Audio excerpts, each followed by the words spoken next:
آج یہ تین موضوعات پر آج بات کرنی ہے۔ فلسفہ حیات، فلسفہ زندگی از روئے قرآن، پھر جو امتحان دنیا میں اللہ تعالیٰ کی طرف سے انسانوں کو پیش آتے ہیں، ان کے بڑے بڑے مواقع اور بڑے بڑے ان میں امتحانات کون سے ہیں، اور ان کی ایک مکمل، کامل، پوری طرح کامیاب شخصیت حضرت ابراہیم علیہ السلام، اور پھر ان کی شخصیت کے حوالے سے نمبر 3 حج اور عید الاضحیٰ کا معاملہ۔ تو ہم سب سے پہلے شروع کر رہے ہیں، میں نے آیات جو تلاوت کی ہیں وہ اسی پہلے موضوع سے متعلق۔ دیکھیے، فلسفہ تخلیق کیا ہے؟ اس کے 2 حصے ہیں۔ ایک تو یہ کہ اس پوری کائنات کی تخلیق کی کیا علت ہے، کیا غایت ہے، کیا مقصد ہے، کس لیے یہ تخلیق کی اللہ نے۔ اس پر کہیں گفتگو قرآن میں نہیں ہوئی ہے، اور میرے علم کی حد تک کسی صحیح حدیث میں بھی اس موضوع کا ذکر نہیں ہے۔ البتہ ایک حدیث ہے، وہ حدیث جو محدثین کے بڑے کڑے معیار ہے کسی حدیث کو تسلیم کرنے کے ضمن میں، روایت کی شرائط، ان پر تو وہ حدیث پوری نہیں اترتی، لیکن اپنے مفہوم کے اعتبار سے، اپنے اصل مضمون کے اعتبار سے وہ اس درجے اہم ہے کہ اکثر مفسرین کرام نے، متکلمین حضرات نے، سب نے اس سے تسلیم کیا، کوٹ کیا۔ ویسے یہ بات میں نے اس سے پہلے آپ کو اصولاً ایک مرتبہ بتائی تھی، ہر سچی بات کا ثابت ہو جانا ضروری نہیں ہے۔ اگر کوئی حدیث اس معیار پر پوری نہیں اتری، اس کا مطلب یہ نہیں کہ جھوٹی ہے۔ اسی لیے ہمارے ہاں 2 اصطلاحات علیحدہ ہیں، ضعیف اور موضوع۔ موضوع وہ حدیث ہے جو گھڑی گئی ہے، جس کے بارے میں طے کر لیا محدثین نے کہ اس کی کوئی اصل ہے ہی نہیں، کوئی بنیاد ہے ہی نہیں، کوئی جڑ ہے ہی نہیں، یہ تو گھڑ لی گئی، موضوع وضع کی گئی۔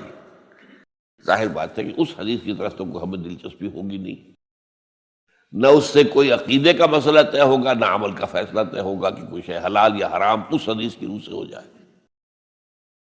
البتہ دوسری حدیث وہ ہے ضعیف ہے، یعنی ضعیف ہے اس معنی میں کہ اس کی سند پوری نہیں مل رہی۔ اب یہ چیز جو ہے میں بتا رہا ہوں آپ کو کہ یہ تو آپ کو دنیا میں ہمیشہ پیش آئے گا۔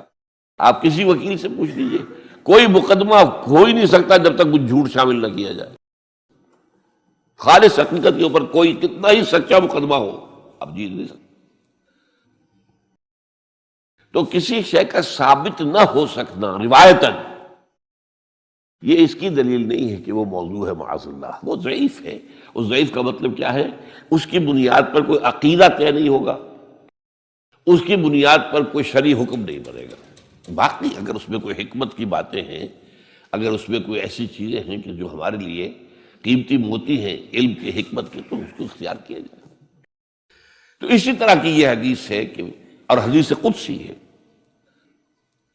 اور یہ واحد حدیث ہے کہ جو اس موضوع پر ہے، جو میرے علم کی حد تک یہ کائنات کیوں پیدا کی اللہ نے۔ تو حدیث کیا ہے قدسی؟ کنت کنزا مخفیا فاحببت ان اعرف فخلقت الخلق۔ میں ایک چھپا ہوا خزانہ تھا۔ اب آپ دیکھیے، جب کائنات ابھی نہیں بنائی تھی اللہ نے، اللہ تو تھا، ذات باری تعالیٰ میں ساری صفات موجود تھی، قدرت کاملہ موجود تھی، اس کا کوئی ظہور نہیں تھا، اس کا کوئی پہچاننے والا نہیں تھا۔ کنت کنزا مخفیا، کنز خزانہ، چھپا ہوا خزانہ۔ فاحببت ان اعرف، تو میں نے یہ چاہا کہ مجھے پہچانا جائے، مجھے کچھ لوگ پہچاننے والے تو ہوں نا۔ فخلقت الخلق، تو میں نے خلق کی تخلیق کی ہے۔ اب اس میں 2 پہلو ہو گئے، ایک تو اس خلق کے ذریعے سے مجھے پہچاننا، کائنات کو انسان دیکھتا ہے تبھی تو عظمت منکشف ہوتی ہے اللہ کی، اس کی قدرت خلاقی دیکھیے، اس کی حکمت کا کمال دیکھیے۔ جیسے کہ ابھی سورہ ملک کی میں نے آیت آپ کو سنا، اس کے آگے بات کیا ہے؟ کہ تم ذرا اپنی نگاہیں آسمان میں پھیراؤ، دیکھو کہیں تمہیں ہمارے اس تخلیق میں کوئی خلا نظر آتا ہے؟ پھر دیکھو، پھر دیکھو، تمہاری نگاہیں تھک ہار کر واپس آ جائیں گی، تمہیں کہیں کوئی خلا نظر نہیں آئے گی۔ اتنی کامل تخلیق۔ تو اگر کامل تخلیق ہے تو کامل تو اللہ کی ذات ہوئی نا، جس نے اس کو پیدا کیا۔ ایک تو اس کائنات سے اللہ کو پہچانا جائے، اور ایک کو پہچاننے والا بھی تو ہونا، وہ ہے آدم۔ اسی لیے تخلیق کا کمال، نقطہ عروج، کلائمیکس آدم، انسان۔ اس کو عقل دی، اپنی عقل سے دیکھو، پہچانا۔ یہ اصل میں امتحان کا معاملہ ہوا ہے کہ جہاں تک تو ہے تخلیق کلی کا سوال، اس کا تو اس کے سوا کوئی ہمارے پاس کوئی اور جواب ہے ہی نہیں، بس سیدھی سی بات۔ یہی حدیث قدسی کہ کن تو کنزا مخفیا فاحببت اور خلقت الخلق۔ ہاں، اب اس میں حیات دنیاوی کا مقصد کیا ہے؟ یہ جو انسان کی زندگی ہے یہ کوئی 30 40 50 60 70 80 برس کی نہیں ہے۔ ہم پچھلے دنوں وہ احادیث پڑھ چکے ہیں، اور وہ آیات قرآن مجید ہیں جن میں کہ انسانی زندگی کے 5 ادوار میں نے گنوا دیے آپ کو۔ پہلی تخلیق ہوئی تھی صرف ارواح کی شکل میں، بدن نہیں تھے، وہ پہلی زندگی تھی ہماری۔ پھر ہمیں سلا دیا گیا، کولڈ سٹوریج میں رکھ دیا گیا، پھر اس دنیا کا سارا نظام مادی بنا، اور اس میں تخلیق آدم ہوئی مٹی سے، تو پھر وہ آدم کی روح پھونکی گئی، یہ دوسرا دور آ گیا۔ اب آدم ہے، روح آدم جمع، جس میں آدم۔ پھر ان پر موت آئی، پھر جلایا جائے گا، اور پھر ہمیشہ کے لیے رہیں گے زندہ۔ تو کیا ہے یہ زندگی آپ کے خیال میں؟ یہ 50 60 70 سال، یہ چھوٹا سا ٹکڑا ہے البتہ۔ اسی کو اقبال کہتا ہے نا، تو اسے پیمانہ امروز و فردا سے نہ ناپ، جاویداں پہم دواں ہردم جواں ہے زندگی۔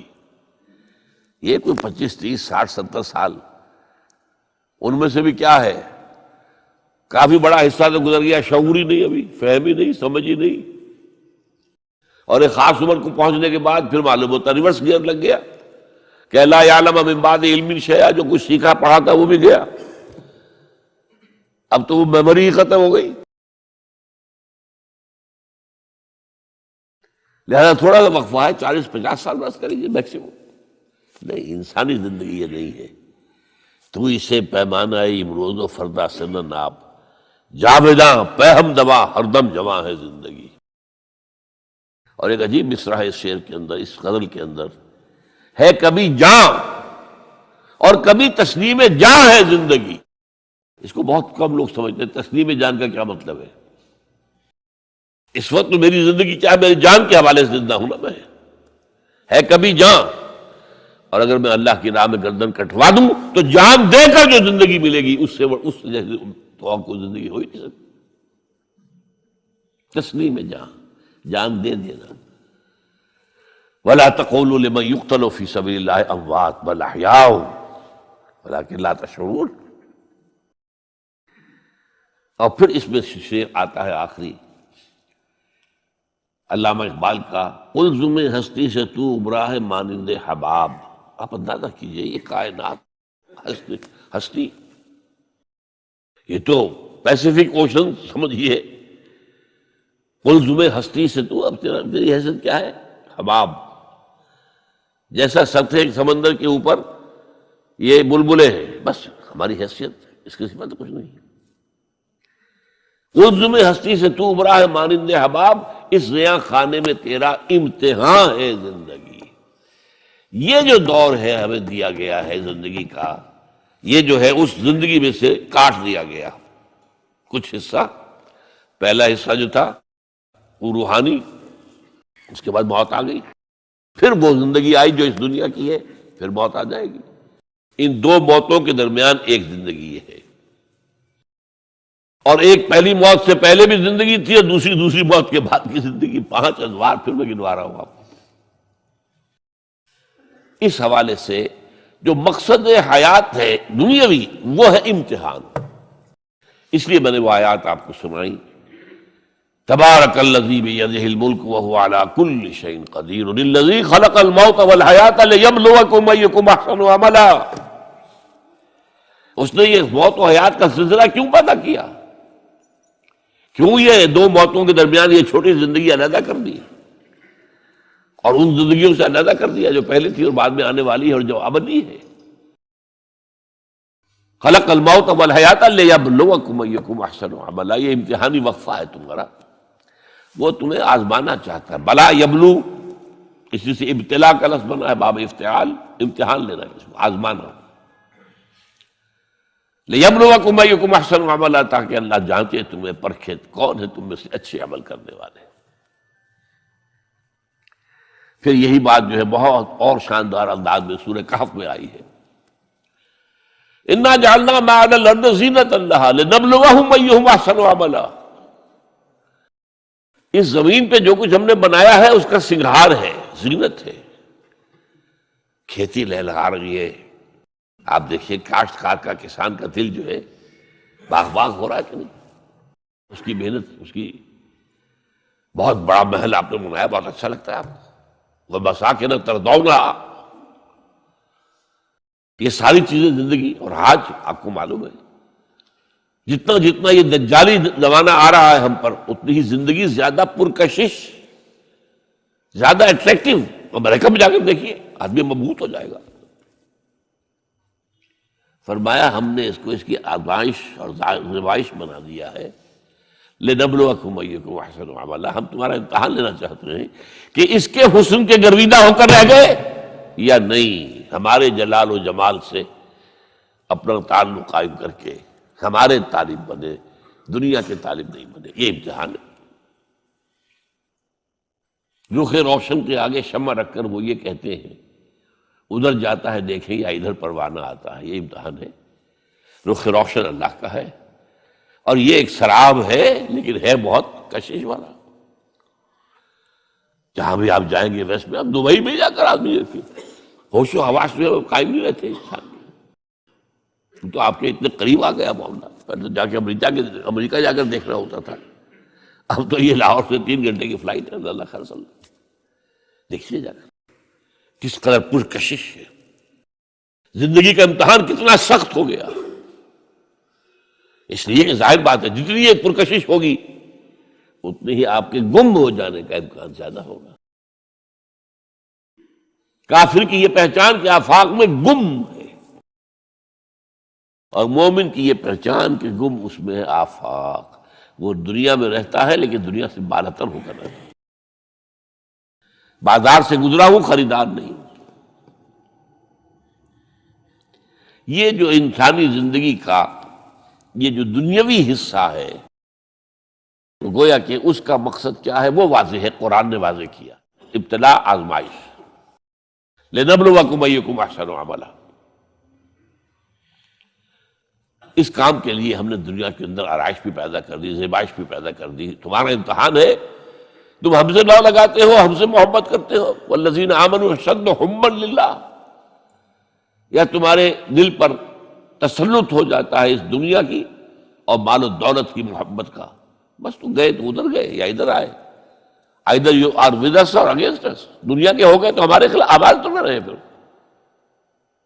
اب اس میں آپ کو گنواتا ہوں یہ امتحانات کڑے کون کون سے امتحان ہیں جن سے انسان گزرتا ہے، جس کا میں نے کہا ہے کامل مرقع ہے حضرت ابراہیم علیہ السلام کی شخصیت، ان کی زندگی.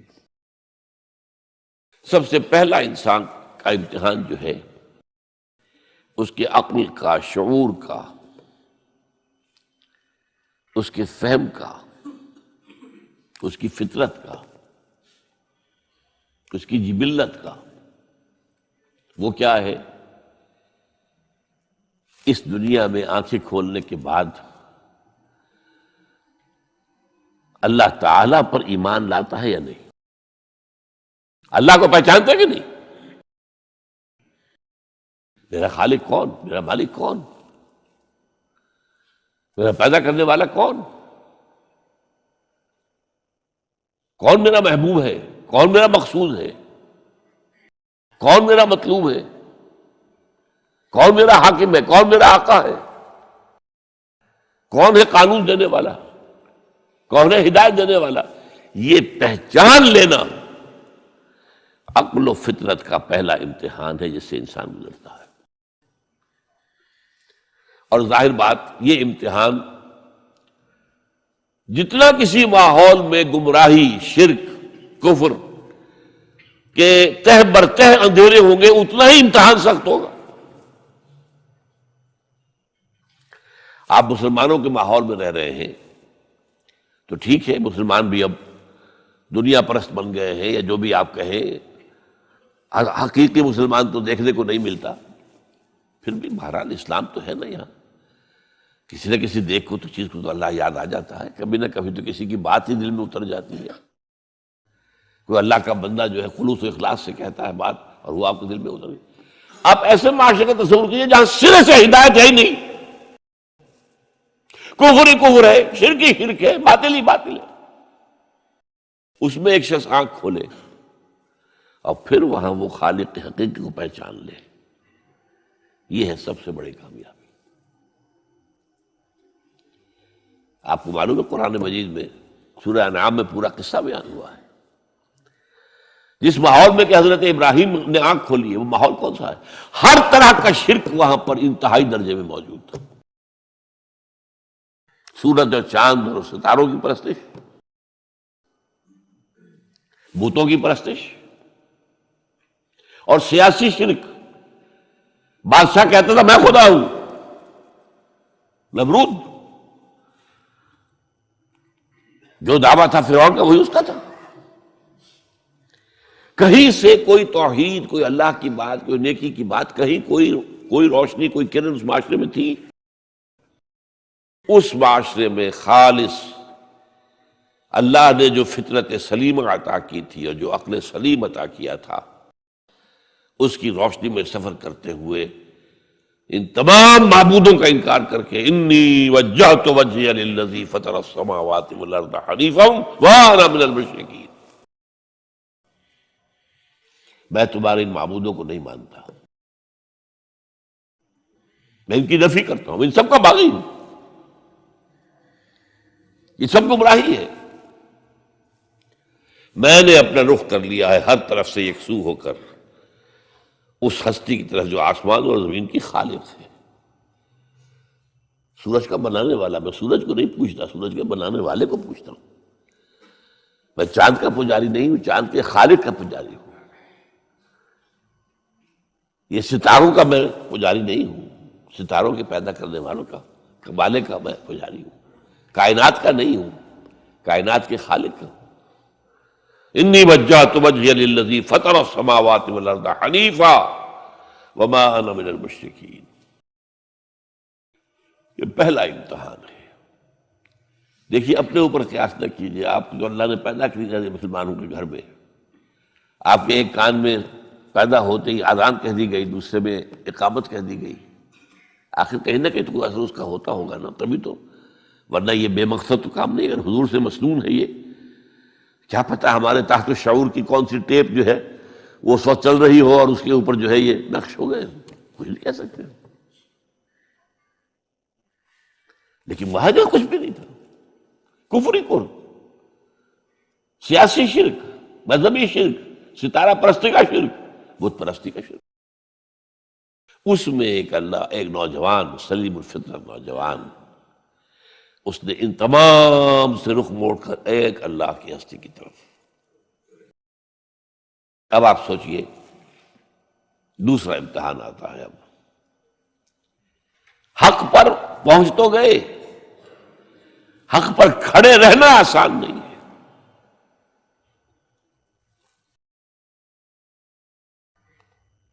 اس کے لیے امتحانات آئیں گے، آزمایا جائے گا. الف لام میم احسب الناس ان یترکوا ان یقولوا آمنا وهم لا یفتنون وَلَقَدْ فَتَنَّا الَّذِينَ مِن قَبْلِهِمْ فَلَيَعْلَمَنَّ اللَّهُ الَّذِينَ صَدَقُوا وَلَيَعْلَمَنَّ الْكَاذِبِينَ. ہم تو آزماتے ہیں. پھر تم نے کہہ تو دیا ربی اللہ، اچھا آپ دیکھتے ہیں تمہیں جانچیں گے پرکھیں گے امتحان لیں گے تمہارا. وہ امتحان کیا تھا؟ اسی کو کہا تھا سورت میں حامیم سجدم ان الذین قالوا ربنا اللہ ثم استقاموا، بے شک وہ لوگ جنہوں نے کہا ہمارا رب اللہ ہے اور پھر جم گئے. یہ جم جانا جو ہے اس استقامت میں قیامت مضمر ہے. سب سے پہلے گھر میں جنگ ہوئی. باپ کہتا ہے ابراہیم کیا اراغب انت عن آلہتی یا ابراہیم، اے ابراہیم یہ کیا تم میرے آلہہ میرے جو معبود ہیں ان سے تم نے روگردانی کر دی ہے. اور ابراہیم سمجھا رہے ہیں یا ابت ابا جان انی قد جانی من العلم ما لم یاتک فاتبعنی اہدک صراطا سویا. ابا جان میرے پاس وہ علم آیا ہے جو آپ کے پاس نہیں آیا. مجھے اللہ نے وحی کے ذریعے سے ہدایت کاملہ عطا کر دی ہے، تو آپ کو میری پیروی کرنی پڑے گی. دیکھیے بات الٹی ہو رہی ہے. وہ باپ ہے تم بیٹے ہو، وہ کہہ سکتا ہے میں نے اپنے یہ بال دھوپ میں سفید کیے، تم کل کے بچے آج تم مجھ سے مانگ رہے ہو مطالبہ کر رہے ہو. دلیل پہلے دی ہے یا ابت انی قد جانی من العلم ما لم یاتک. وہ علم کا وہ شعبہ آپ کے پاس ہے ہی نہیں جو اللہ نے مجھے وحی کے ذریعے سے دے دیا ہے، لہٰذا آپ کو میری پیروی کرنی ہوگی. یا ابت لا تعبد الشیطان، ابا جان دیکھیں شیطان کی پیروی نہ کیجیے. انہ قال للرحمن عصیا، وہ تو رحمان کا بڑا گنہگار تھا، سرکش تھا، باغی تھا. یا ابت انی اخاف ان یمسک عذاب من الرحمن فتکون للشیطان ولیا. ابا جان مجھے بڑا اندیشہ ہے کہ آپ کہیں اللہ کی نگاہ میں شیطان کے ساتھیوں میں شمار نہ ہو جائیں اور پھر آپ پر اللہ کا عذاب نہ آ جائے. لیکن جواب کیا دیا باپ نے؟ اراغب انت عن آلہتی یا ابراہیم لئن لم تنتہ لارجمنک واہجرنی ملیا. اے ابراہیم میرے آلہہ میرے معبودوں سے روگردانی کر رہا ہے، باز نہیں آؤ گے سنسار کر دوں گا، پتھر مار مار کے ہلاک کر دوں گا، اور نکل جاؤ دفع ہو جاؤ میری نگاہوں کے سامنے سے. وہ فطرت سلیمہ کا حامل نوجوان کیا کہتا ہے؟ قال سلام علیک. اچھا ابا جان آپ پر سلامتی ہو، میں قال سلام علیک میں جاتا ہوں، گھر چھوڑ کے جا رہا ہوں، لیکن میں اپنے رب سے آپ کے لیے دعا کروں گا کہ وہ آپ کو ہدایت دے.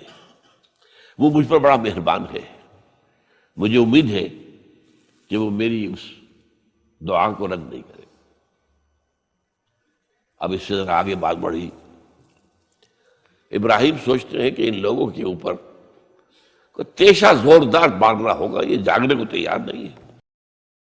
میں ان سے کہتا ہوں تو ہاں کہتے ہیں ہاں ٹھیک تو کہہ رہے ہو تم، لیکن نہیں بھائی ہمارے آباء و اجداد کا دین ہے اس پہ چلے آ رہے ہیں، کیسے چھوڑ دیں ہم؟ بات تو تمہاری ٹھیک لگتی ہے ابراہیم، تم بات تو صحیح کر رہے ہو، لیکن سورہ عنکبوت میں فرمایا مودۃ بینکم فی الحیاۃ الدنیا. حضرت ابراہیم نے کہا تم اپنے دنیا کی زندگی کی محبتوں کی وجہ سے جکڑے ہوئے ہو، ورنہ تمہیں معلوم ہے میں نے کھول دیا تم پر کہ یہ سب بکواس ہے، یہ تمہارے عقائد جو ہیں بے بنیاد ہیں. لیکن دنیاوی محبتیں یہ تعلق جو ہے تمہیں کھڑا کیے ہوئے ہے. جب انہوں نے دیکھا کہ ان پر وہ اقبال کا شعر ہے کہ پھول کی پتی سے کٹ سکتا ہے ہیرے کا جگر، مرد ناداں پر کلام نرم و نازک بے اثر. مرد ناداں پر کلام نرم و نازک، اس کے اوپر تو وہ ہتھوڑا چلانا پڑتا ہے، وہ ہتھوڑا چلانے کی سوچی. ان کا کوئی تہوار آ رہا تھا جس میں جا کے باہر میدان میں جا کے کوئی پوجا کرنی تھی کسی خاص ستارے کی، اور پورا شہر خالی ہو جانا تھا. حضرت ابراہیم نے کہا میری طبیعت تو ٹھیک نہیں، میں تو آپ لوگوں کے ساتھ نہیں جاؤں گا، آپ جائیے. جب چلے گئے پورا شہر خالی ہو گیا. اب انہوں نے ہاتھ میں ہتھوڑا لیا، وہ بت خانے میں گھس گئے اور سب بتوں کو توڑ کے چورا چورا کر دیا. لیکن طبیعت میں ایک عجیب قسم کا ایک مٹھاس والا مزاح تھا تو اس ایک سب سے بڑے بت کو چھوڑ دیا اور اس کے کندھے پر وہ تیشہ رکھ دیا۔ اب جو وہ رات کو واپس آئے ہوں گے، آپ سوچئے ذرا، آج بھی ہندوستان کے شہر متھرا میں یا بنارس میں کہیں بتوں کے ساتھ کے کوئی حشر کر دے تو کیا قیامت آئے گی؟ کیا کیا؟ من فعل ھذا بآلہتنا، کون ہے وہ جس نے ہمارے معبودوں کا یہ حشر کیا ہے؟ بہت کچھ کر کے کچھ لوگ، ہاں ہم سنتے تھے ایک نوجوان جو ہے وہ کچھ ان کا ذکر کیا کرتا تھا ان بتوں کا کہ ان میں کچھ نہیں ہے، کچھ نہیں ہے، کچھ باغیانہ خیالات کا اظہار کیا کرتا تھا وہ ابراہیم۔ بلاؤ، حاضر کیا گیا، یا ابراہیم انت فعلت ھذا، کیا اب تم نے کیا؟ مجھ سے کیا پوچھتے، اس بڑے بت سے پوچھو، اس سے پوچھو، بھائی سارے ٹوٹے ہوئے، یہ سالم کھڑا ہے۔ اور نمبر دو، جسے کہتے ہیں پولیس کی اصطلاح میں آلہ واردات، قتل کیا تھا تو کس چیز سے کیا تھا وہ بھی برآمد ہو گیا، وہ چھری بھی مل گئی ہے، اس پر خون کے دھبے بھی ہیں، اور آج تو آپ کو معلوم ہے کہ خون کے قطرے سے بھی پتہ چل جاتا ہے کہ کس کا خون تھا، جینیٹکس کے ذریعے سے۔ تو اس نے کیا ہوگا کہ ابراہیم عقل کے ناخن لو، ان سے پوچھیں، یہ بات کرتے کوئی؟ اف لکم، تو ہے تم پر، تم پوچھتے ہو ان کو جو بات تک نہیں کر سکتے، جو اپنا دفاع نہیں کر سکتے، جو اپنے آپ کو بچا نہیں سکتے۔ ایک عام انسان بھی دفاع کرتا ہے اپنا۔ فرجعوا الی انفسہم، اب انہوں نے اپنے اندر دلوں کی طرف دھیان کر کے سوچا کہ واقعی ابراہیم صحیح کہتا ہے، لیکن پھر لوٹے، پھر وہ عصبیت، پھر وہ آباء و اجداد کے ساتھ تعلق، پھر وہ معاشرتی نظام۔ انہوں نے کہا بس اس کو قتل کرو، اب اس کو ختم کر دو۔ یہ اس کو فیس کرنا، آپ سوچ لیجیے یہ کتنے بڑے امتحان کی بات تھی، کتنے بڑے جگر کی بات تھی۔ اچھا، چونکہ وہاں نظام بھی تھا، بادشاہ کے دربار میں حاضری ہو گئی۔ ابراہیم، ہم نے سنا تم ہمارے سوا کسی کو خدا مانتے ہو؟ جی ہاں، کون ہے وہ خدا؟ فرمایا میرا رب وہ ہے جو زندہ رکھتا ہے اور مارتا ہے، ربی الذی یحیی و یمیت، قال انا احیی و امیت، میں بھی زندہ رکھتا ہوں اور مارتا ہوں۔ فوراً جو ہے حکم دیا، جیل خانے سے 2 قیدیوں کو بلایا، ایک کی گردن اسی وقت مار دی، دیکھو میں نے مروا دیا کہ نہیں، ہے نہیں میرے پاس اختیار، اور ایک کا جاؤ اسے چھوڑ دی، تو میں خدا ہوا کہ نہیں؟ حضرت ابراہیم نے سمجھ لیا کہ اب یہ جس قسم کی کچ بحثی میں آ گیا ہے، یہاں بھی کوئی ہتھوڑا چلانا پڑے گا۔ فرمایا فإن اللہ یاتی بالشمس من المشرق فأت بہا من المغرب، میرا رب وہ ہے جو مشرق سے نکالتا ہے سورج کو، تم خدا ہو تو ذرا مغرب سے نکال کے دکھاؤ۔ فبہت الذی کفر، تو وہ جو کافر تھا مبہوت ہو کر، اب کیا کہ آئیں بائیں شائیں، فبہت الذی کفر۔ لیکن میں یہاں پہ جو زور دے رہا ہوں، آپ اس ہمت، اس قوت ارادی کا اندازہ کیجئے کہ جو ایک بڑے زبردست بادشاہ کے میں سامنے کھڑے ہو کر یہ بات کر رہا ہے، اور ڈٹ کر کر رہا ہے، آنکھوں میں آنکھیں ڈال کر کر رہا ہے۔ ان الذین قالوا ربنا اللہ ثم استقاموا تتنزل علیہم الملائکۃ الا تخافوا ولا تحزنوا وابشروا بالجنۃ التی کنتم توعدون۔ یہ کیفیت۔ تو پہلا امتحان تو ہے ان مادی غلافوں میں لپٹے ہوئے ہونے کے باوجود حق کو پہچان لینا، اس مادی کائنات میں گم نہ ہو جانا، اس سے ماورا، اس سے بلندتر ہو کر اس ہستی کو پہچاننا جس نے اس کو پیدا کیا۔ انی وجہت وجہی للذی فطر السماوات والارض حنیفا ما انا من المشرکین، پھر اس پر قائم رہنا، اور بڑے سے بڑا رزق لینا۔ آپ نے گھر سے نکال دیا، ٹھیک ہے چل جا رہا ہوں۔ قال السلام علیک ساستغفر لک ربی انہ کان بی حفیہ۔ موت کو فیس کیا ہے تو اس طرح کیا ہے، اور کیسا جواب دیا ہو کیسا؟ میں نے کہا ایک مذاق کا انداز تھا ان کے عمل میں کہ اس سے پوچھو، ایک صحیح سالم کھڑا باقی ٹوٹے ہوئے، تو کرنے والا یہ سرکمسٹانشل ایویڈنس کیا ہوتا ہو؟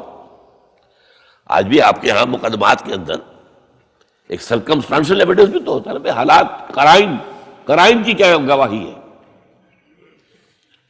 تو وہ سالم میں باقی سب ٹوٹے ہوئے ہیں، دوسرے یہ کہ آلہ جو ہے اس کے پاس سے برآمد ہو رہا ہے، اس کے کندھے پر رکھا ہوا، اور پھر یہ کہ بادشاہ کے دربار میں جا کے جس طرح اس کی انکار کیا ہے اس کی خدائی کا، ان کا ٹھیک ہے، اس کو تو اب زندہ آگ میں ڈالو اور یہ گر جائے، ختم کر دو اس کو، بسم کر دو۔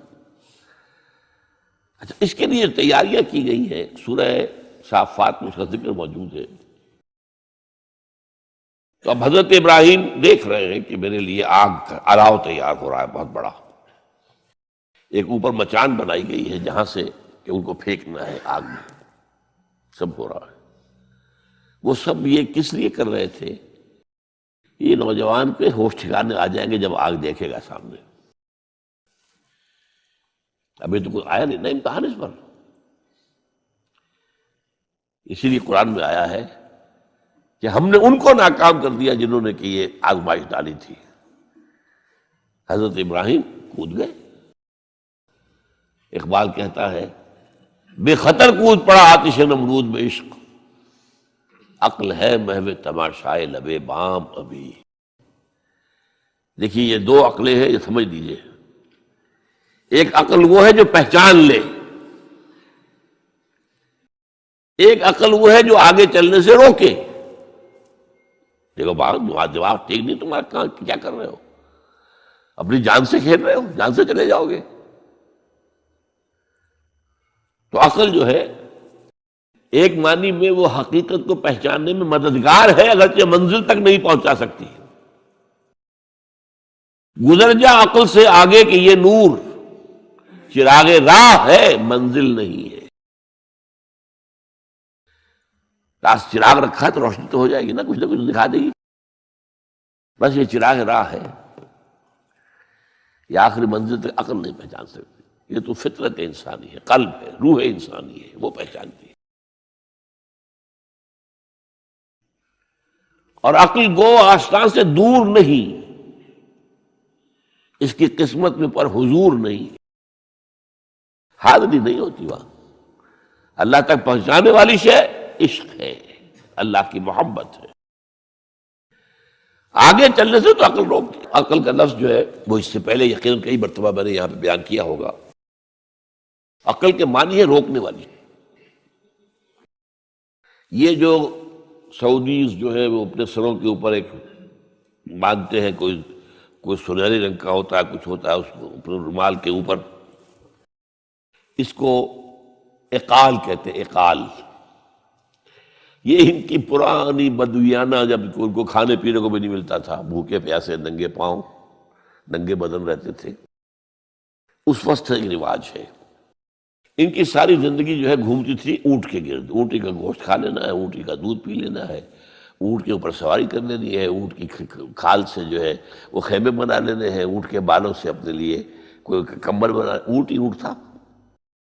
جیسے ہمارے یہاں پنجاب میں جن علاقوں کو کہا جاتا ہے جو جانگلی علاقہ، وہ بھینس ہی بھینس تھی، بھینس کا کلچر تھا وہاں، بھینس کا دودھ پی لیا، بھینس کے مکھن سے کھا لیا، لسی سے نہا لیے، اور یہ ساری چیزیں جو ہے بھینس کا گوشت کھا لیا، بھینس ہی بھینس تھی۔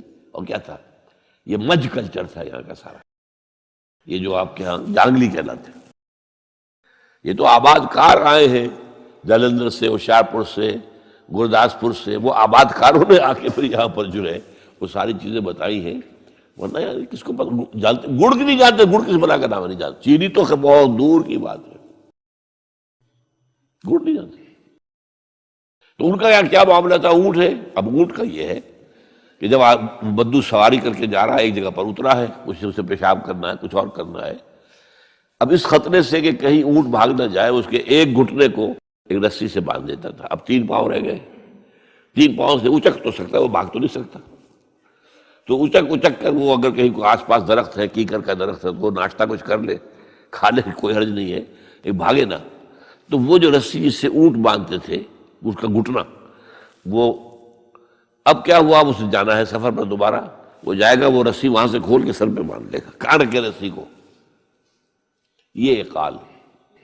اب وہ سنہری بھی ہوتے ہیں، کیا کیا خوبصورت ہوتے ہیں، لاکھوں روپے کا ہوتا ہے، لیکن تہذیبی پس منظر اس کا یہ ہے. اب ظاہر بات ہے کہ وہ تو لوگ، اس لیے حدیث میں یہ لفظ آیا ہے.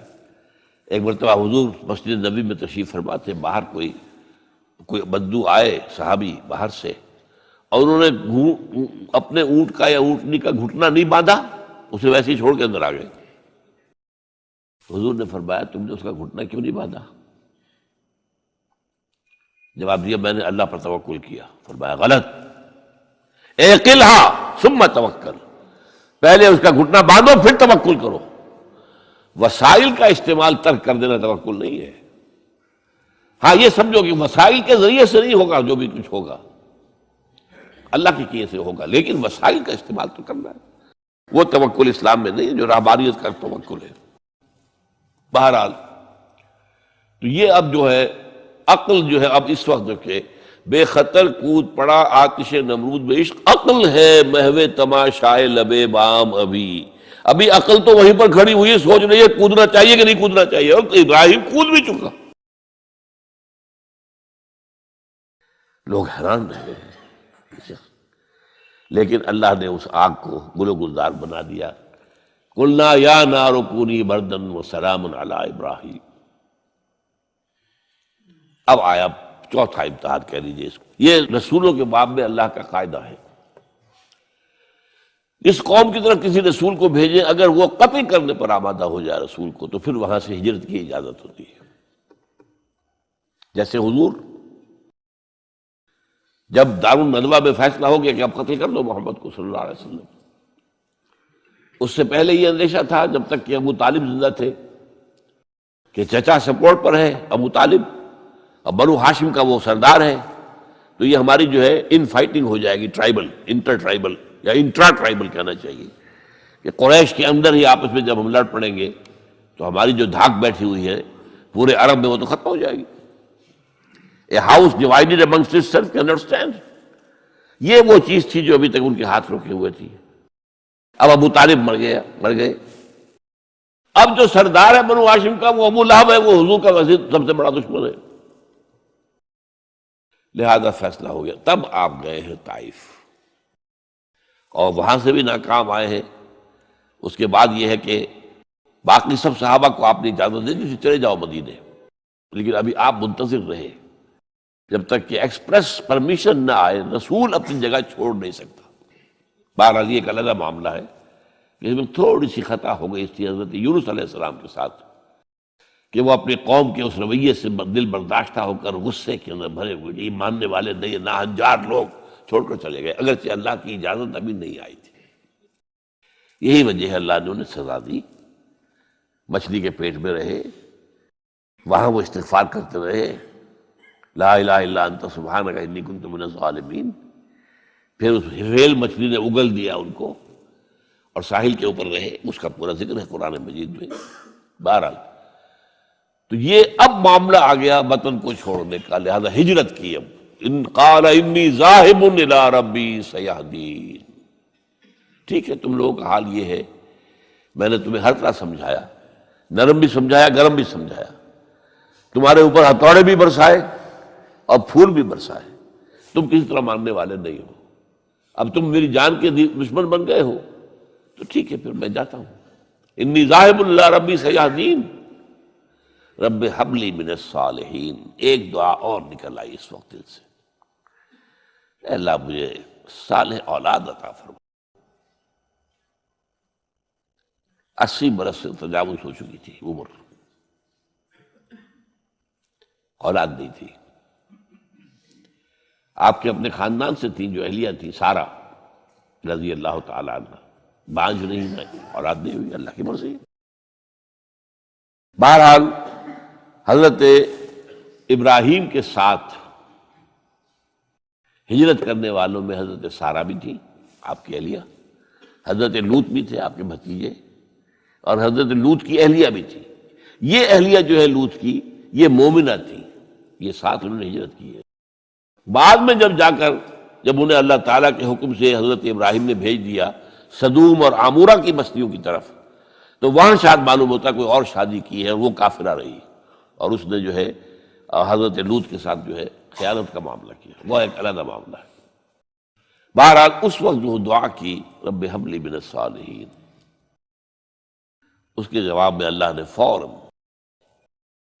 ہم نے اسے ایک غلامن فبشرناہ بغلام حلیم، ہم نے انہیں بشارت دے دی ایک بہت ہی بردبار حلیم الطبع متحمل مزاج بیٹے کی۔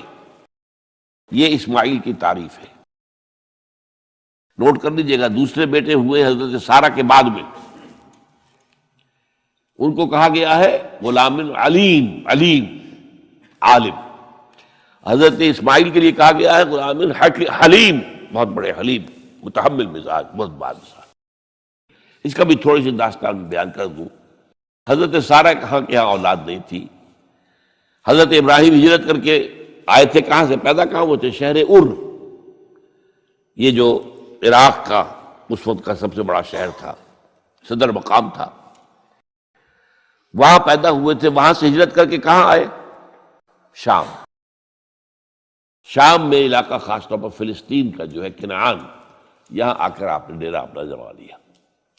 اور اس کے قریب میں ہی دو بستیاں تھیں جہاں پر کہ وہ سوڈومی والا معاملہ جو ہے آپ کو معلوم ہے، بدترین جو ہے گندگی تھی ان کے اندر، جہاں حضرت لوط علیہ السلام کو بھیجا۔ پھر انہوں نے ایک سفر کیا مصر کا، اس کی وجہ بھی سمجھ لیجئے۔ مصر میں اس وقت جو خاندان حکمران تھا وہ عرب تھا اصلاً، وہ مصری نہیں تھے، وہ فرائضہ نہیں تھے، وہ مصر کے تھے، عرب سے آ کر لوگوں نے قبضہ کیا تھا۔ تو حضرت ابراہیم وہاں گئے، وہاں ان کی بڑی پذیرائی ہوئی۔ ایک حادثہ سا بھی ہوا کہ یہ اندیشہ تھا کہ کہیں حضرت سارہ بہت خوبصورت تھی، تو کوئی بادشاہ جو ہے، وہ بادشاہوں کے اپنے انداز ہوتے ہیں، تو کوئی جو ہے کوئی غلط حرکت نہ کرے۔ تو کہا کہ سارہ سے کہا کہ میں جب یہ مجھ سے پوچھے گا یہ کون ہے تو میں کہہ دوں گا میری بہن ہے، نہیں میں کہوں بیوی تو پھر تو وہ کہے گا ٹھیک ہے پھر یہ اب میں لیتا ہوں اس کو، بہن ہے۔ بہرحال اس میں جو بھی ہوا، اللہ تعالیٰ نے حضرت سارہ کی عزت بھی بچائی۔ وہ معجزہ دیکھا حضرت ابراہیم کی طرف سے جو اللہ نے پیش کیا، جیسے حضرت سارہ کو مصر کے بادشاہ کی اس غلط نیت سے بچائے رکھا۔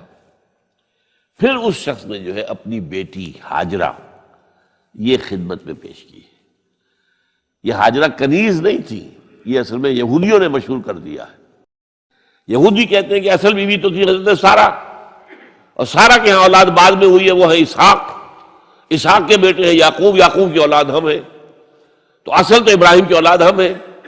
ہاجرہ جو ہے تو کنیز تھی، لوڈی تھی، لہذا اس کی وہ عزت ہی نہیں، اسماعیل کی وہ عزت ہی نہیں، اسماعیل کا وہ مقام ہی نہیں۔ یہ یہودیوں کا قول ہے، لیکن وہ اصل میں کنیز نہیں تھی، وہ بیٹی تھی، شہزادی تھی۔ بلکہ تاریخ نے اپنے آپ کو پھر دہرایا ہے کئی ہزار سال بعد۔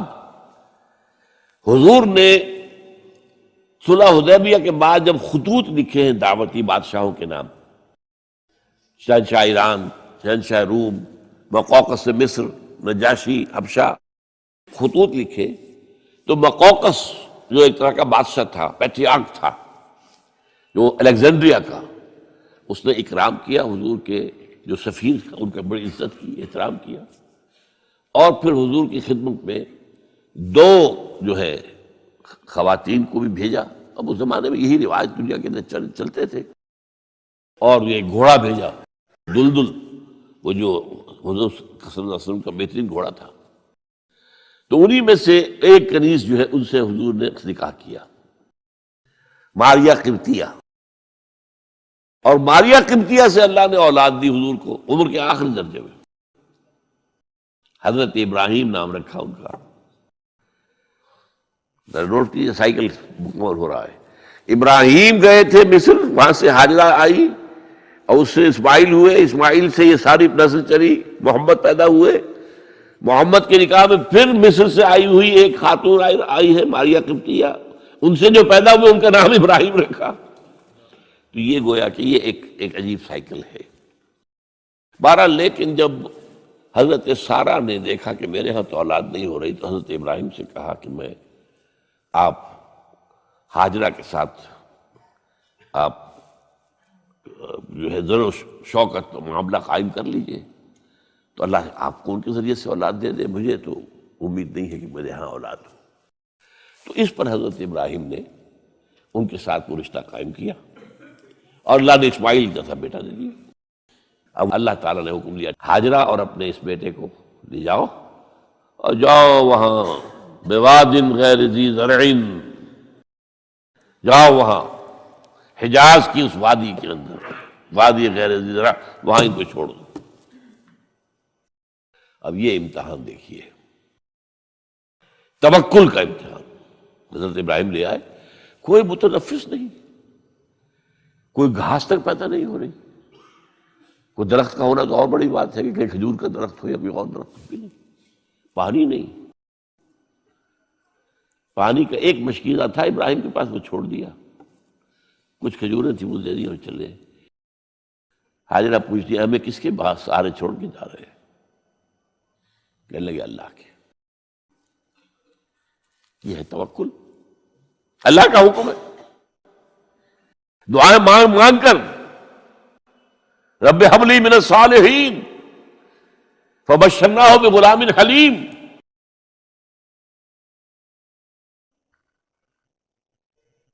اب وہ بچہ آتے رہتے تھے، چکر لگاتے تھے۔ فلما بلغ معہ السعی، جب وہ بچہ اسماعیل ان کے ساتھ بھاگنے دوڑنے کے قابل ہو گیا،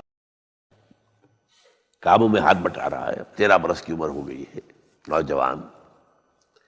اب اندازہ کیجئے 100 برس کی عمر، بوڑھا آدمی، اولاد اب تک ہوئی نہیں تھی، یہ ایک اولاد مانگ مانگ کر دعا سے اللہ سے لی ہے۔ اب آخری امتحانات، اس سے آگے کوئی امتحان نہیں ہے۔ اس بوڑھے شخص کی نخل تمنا ہری ہو رہی تھی اپنے بیٹے کو دیکھ کر۔ فلما بلغ معه السعي قال يا بني اني ارى في المنام اني اذبحك فانظر ماذا ترى۔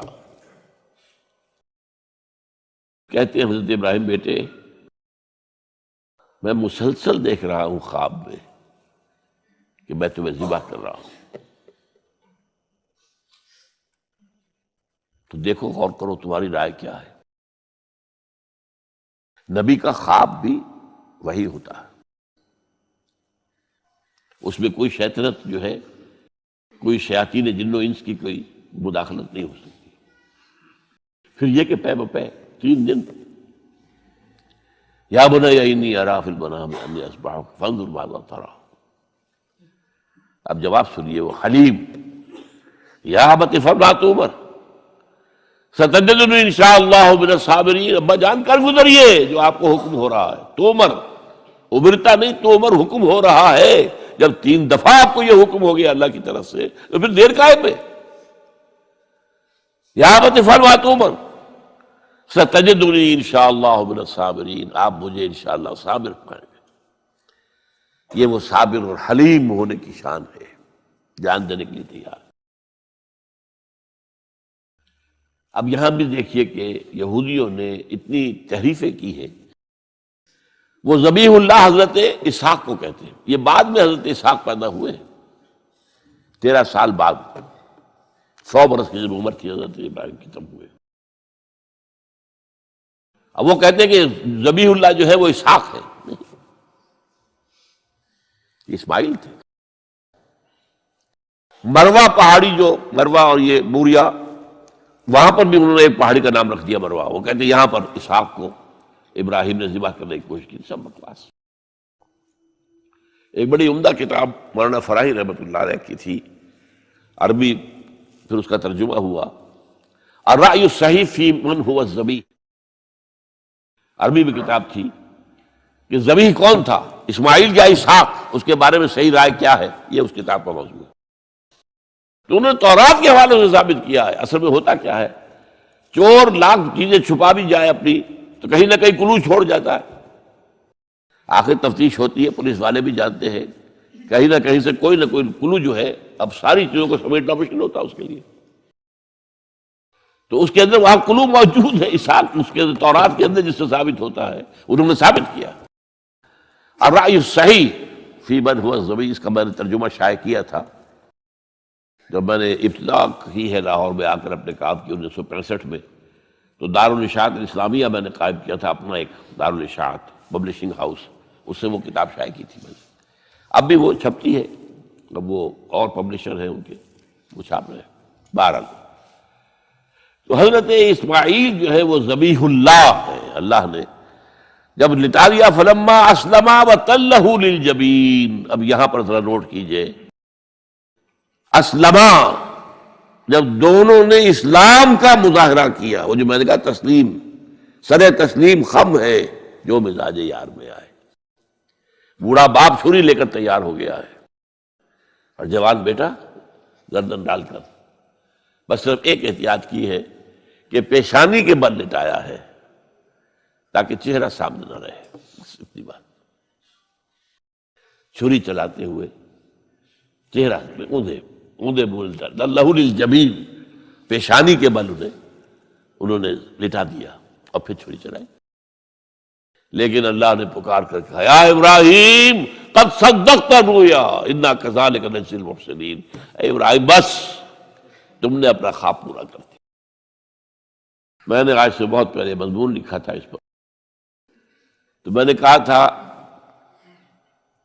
جس کا امتحان لیا جا رہا تھا وہ فیل نہیں ہوا، ممتحن کو بس کرنی پڑی ہے، اللہ کو بس بس بس۔ ان ھذا لھو البلاء المبین۔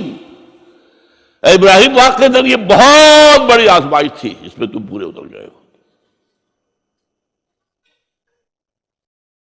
یہ میں نے آپ کے سامنے زندگی کا جو پورا ایک نقشہ ہے ابراہیم کا، ہر قدم پر امتحان، ہر قدم پر امتحان، ایک سے ایک کڑا امتحان، ایک سے ایک بڑا امتحان، اور آخری امتحان یہ تھا ان ھذا لھو البلاء المبین۔ جب ممتحن یہ کہتے بھائی بات تم بہت پرچہ واقعی میں نے بہت مشکل سیٹ کیا تھا، کمال ہے تم نے بہت عمدہ حل کیا، تو اس سے بڑی شاباش کیا ہوگی۔ لیکن اس کے ساتھ یہ ہے کہ اب اگلا موضوع آ رہا ہے میرا، جہاں تک تو معاملہ آ گیا، یہ قربانی جو ہے اس کو پھر ہمیشہ کے لیے اب سنت ابراہیم کے طور پر جا باقی رکھا گیا۔ عین اس وقت جنت سے ایک میڑا ان کی جگہ آ گیا، حضرت اسماعیل کو کوئی قدم نہیں پہنچی، کچھ بھی نہیں، میڑا ذبح ہو گیا۔ اور وہ قربانی ہے جو آج پوری دنیا میں اس وقت سے لے کر ترکنا علیہ فی الآخرین، ہم نے اس کی یہ یاد ہے، یہ قربانیاں جو آپ دیں گے یہ کیا ہے؟ حضور سے پوچھا گیا ما ھذہ الاضاحی یا رسول اللہ، اے اللہ کے رسول یہ اضاحی کیا ہے، یہ کیا ہے، یہ جو ہم قربانیاں دیتے ہیں کیا ہے؟ قال سنت ابیکم ابراہیم، یہ تمہارے باپ ابراہیم کی سنت ہے۔ اس کو زندہ رکھا ہے اللہ نے، ان کے اس امتحان کی کامیابی کو، اس کا جشن منایا جا رہا ہے ہر سال، لاکھوں کا کروڑوں جانور جو ہے اللہ کے نام پر ذبح ہو رہے ہیں۔ یہ وہ اسماعیل کی قربانی کا جو ہے یہ جشن ہے جو منایا جا رہا ہے۔ البتہ یہاں میں ایک بات کہہ دوں، علامہ اقبال نے ایک شعر میں شاعرانہ ایک ہوتا نا تصور، ایک اس میں ایک بات کہی ہے جو میرے خیال میں مناسب نہیں ہے۔ شعر تو بہت اچھا ہے، غریب و سادہ و عجیب، غریب و سادہ و رنگی ہے داستان حرم، نہایت اس کی حسین ابتدا ہے اسماعیل۔ یہ بہت سے لوگوں کو بہت شعر پسند آتا ہے، خصوصاً شیعہ بھائیوں کو تو بہت ہی پسند آئے گا، کہ وہ جو قربانی اسماعیل کی ہو رہی تھی اور نہیں ہوئی تھی وہ قربانی ہے جو حسین کی ہوئی ہے کربلا کے اندر۔ تو غریب و سادہ و رنگی ہے داستان حرم، نہایت اس کی حسین ابتدا ہے اسماعیل۔ میں کہتا ہوں اس میں تو کوئی چیز جوڑ کھانے والی ہے ہی نہیں۔ اسماعیل کو ذبح کرنے والے کون تھے؟ رسول، امام الناس، خلیل اللہ، ابو الانبیاء، اور حسین کو ذبح کرنے والے کوفی، یزیدی، زیادی۔ نمبر دو، اسماعیل تو ذبح نہیں ہوئے، حسین تو ذبح ہو گئے، کیا مناسبت ہے؟ نمبر 3، حضرت اسماعیل نے تو خود ہی گردن ڈال دی تھی، حضرت حسین تو لڑتے ہوئے ماشاءاللہ بہادری کے ساتھ لڑتے ہوئے جان دیے اور انہوں نے ایسے تو نہیں گردن ڈال دی تھی، تو کوئی مناسبت نہیں ہے، تو کوئی نہ کوئی تو مناسبت ہونی چاہیے نا۔ تو اس کی میں نے ترمیم کی ہے ایک، اور علامہ اقبال سے جب اگر اللہ نے آخرت میں ملاقات کرائی تو بتاؤں گا، وہ بھی شاید مان لیں گے میری بات کو۔ یہ غریب و سادہ اور رنگی ہے داستان حرم، نہایت اس کی ہے عثمان، ابتدا حابیل۔ یہ حابیل اور قابیل دو بھائیوں کا معاملہ ہوا تھا، دونوں نے قربانی پیش کی، قابیل کی اللہ نے قبول نہیں کی، حابیل کی کر لی۔ غصے میں بھرا ہوا قابیل نے کہا میں تمہیں مار دوں گا، ہلاک کر دوں گا۔ انہوں نے کہا بھائی جان اب یہ تو اللہ کا کام ہے، کس کی قربانی اس نے قبول کی کس کی نہیں کی، اللہ تو قبول کرتا ہے متقیوں سے۔ باقی اگر آپ اپنا ہاتھ اٹھائیں گے مجھے قتل کرنے کے لیے، میں اپنا ہاتھ نہیں اٹھاؤں گا۔ میں تو یہ چاہوں گا کہ آپ اپنے گناہ کا بوجھ بھی لے جائیں، میرے گناہ کا بوجھ بھی آپ ہی لے جائیں۔ مجھے قتل کریں گے مظلوم حالت میں تو میرے سارے گناہ بھی آپ کے کھاتے میں پڑ جائیں گے، تو میں تو کامیابی اسی کو سمجھتا ہوں۔ یہ تو آدم کے 2 بیٹوں کا معاملہ ہو رہا ہے کہ نہیں، یہی تو معاملہ ہوا حضرت عثمان کے ساتھ۔ لاکھوں مربع میل کی حکومت تھی ان کی، لاکھوں فوجی موجود تھے، یہ جو تھے گنتی کے چند لوگ آ گئے تھے شریر، عبداللہ ابن سبا کے پیروکار، وہ تو اجازت اگر دیتے تھے، شام سے مصر سے فوج تیار کھڑی ہے اور اجازت مانگ رہی ہے کہ آپ اجازت دیجیے ہمارے ان کا قلعہ کعبہ، نہیں اجازت نہیں۔ اتنی بڑی بات ہے یہ کہ حضرت عثمان کہتے ہیں کہ میں کسی کلمہ گو کا کے خون سے اپنا ہاتھ رنگنا نہیں چاہتا۔ یہ کچھ بھی ہے، کلمہ گو تو ہے، اپنی جان بچانے کے لیے کلمہ گو کی جان لے لوں، جب یہ مجھے مار دیں گے پھر تم ان سے قصاص لینا، یہ پھر تمہارا کام ہوگا، میرا مجھ سے کوئی تعلق نہیں۔ تو وہ ہیں کہ جو اصل میں جن کو پھر شہید کیا گیا، اور قابیل نے حابیل کو شہید کیا، تو یہ تو مناسبت ہوئی نا۔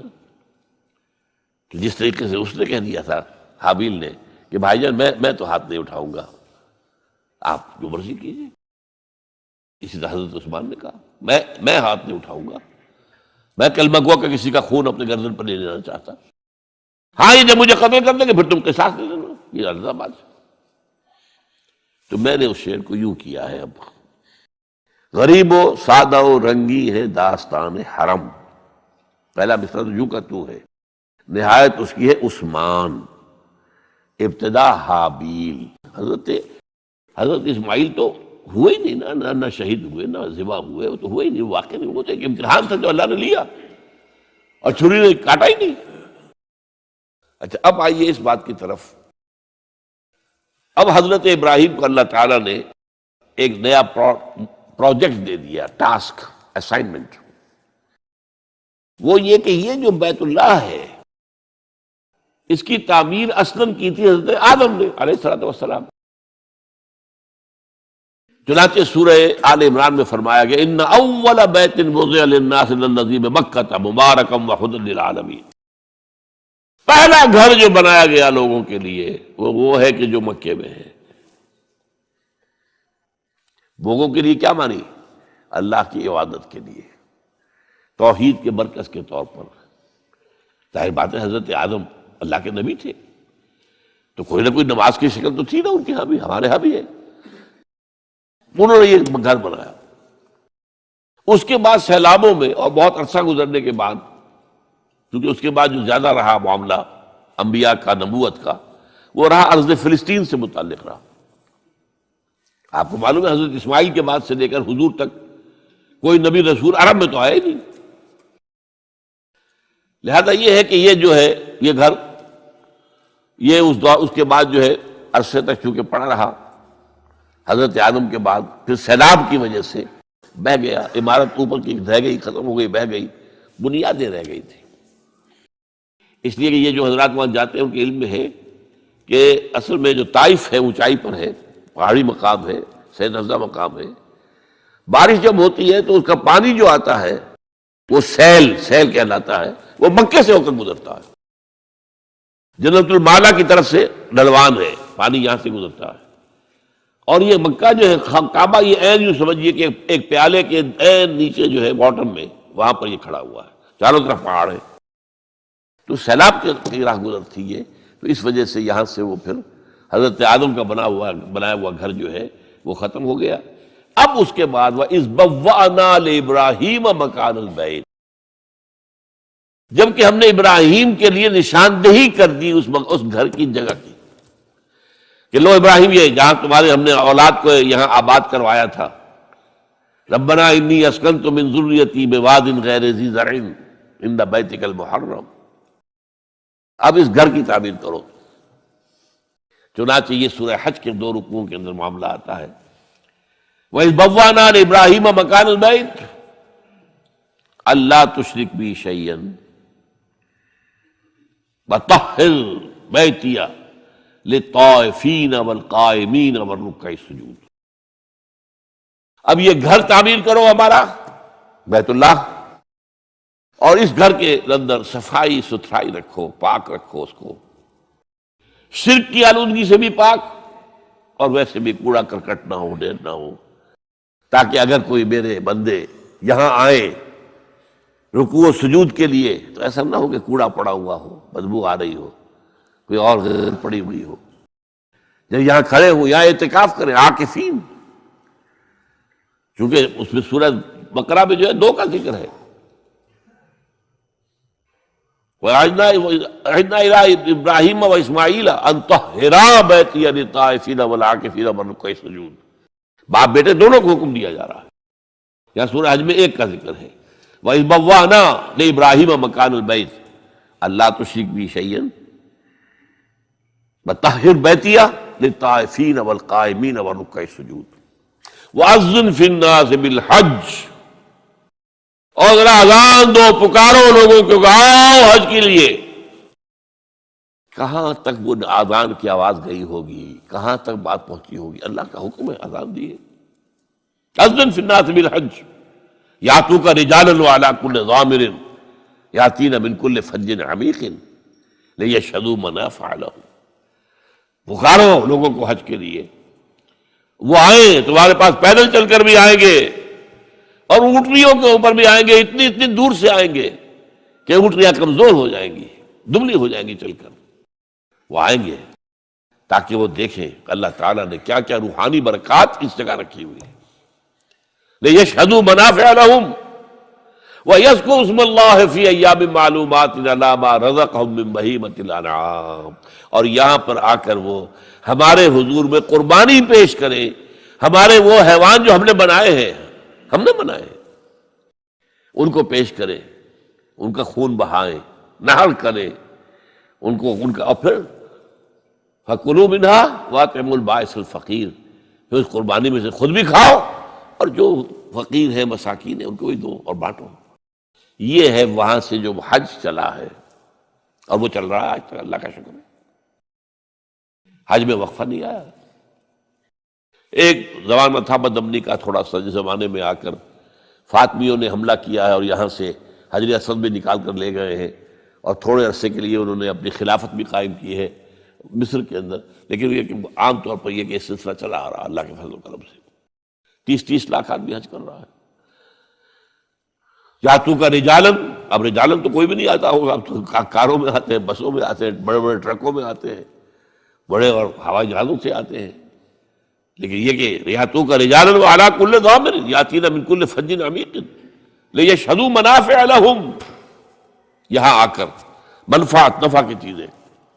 میرا خیال تھا مالکم ایکس جو ہے ایک بہت بڑے لیڈر گزرے ہیں امریکہ میں، جو بلیکس ہیں، ایفرو امریکنز جو کہلاتے ہیں، وہ جب اسلام لے آیا تھا، وہ بہت زبردست لیڈر تھا، بہت بڑا لیڈر تھا۔ اس نے یوں سمجھیے ایک طرح سے وہاں کے جو کالے تھے، جو غلامی کے اوپر کانے بیٹھے ہوئے تھے، ان کے اندر جو ہے ایک جذبہ پیدا کیا ہے، وہ اٹھے ہیں، کھڑے ہوئے ہیں، مقابلے کے اندر تیار ہوئے، مالکم ایکس۔